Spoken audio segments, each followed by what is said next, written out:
Hello and welcome viewers to my channel. In this video, we are going to discuss a very important factor that is responsible for running your Windows PC slower than usual.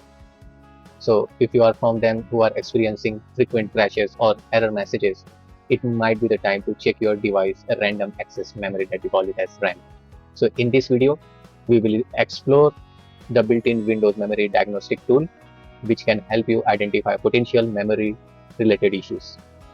The tool which we are going to use is called Windows Memory Diagnostic tool.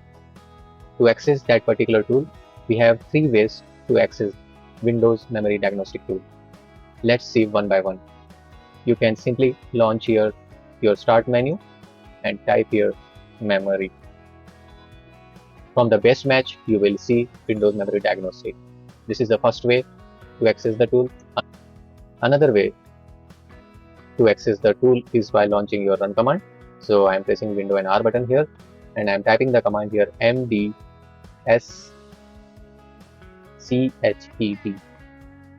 and then hit OK.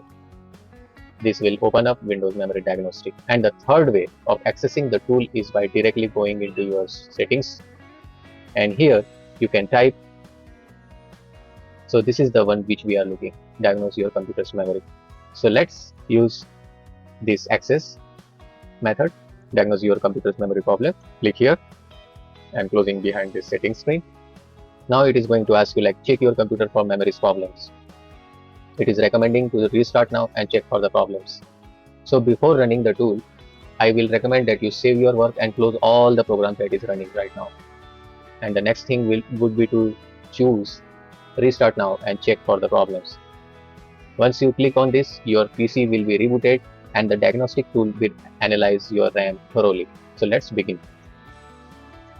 Now we are on the Windows Memory Diagnostic tool screen and you can see Windows is checking for memory problems, and it may take several minutes, so please wait patiently till all the running test passes. So this tool will report any memory related issues if it finds, and common issues include like sluggish performance, freezing or error messages. So if you see any problems are detected, consider upgrading your RAM, or you can do troubleshooting further as well. Please remember, RAM issues can impact overall system performance, so regularly do these essential checks. So most of the users will not need this tool often, but it's handy to know this diagnostic tool. I hope you will find this video useful. See you in my next video. Till then, bye bye and take care.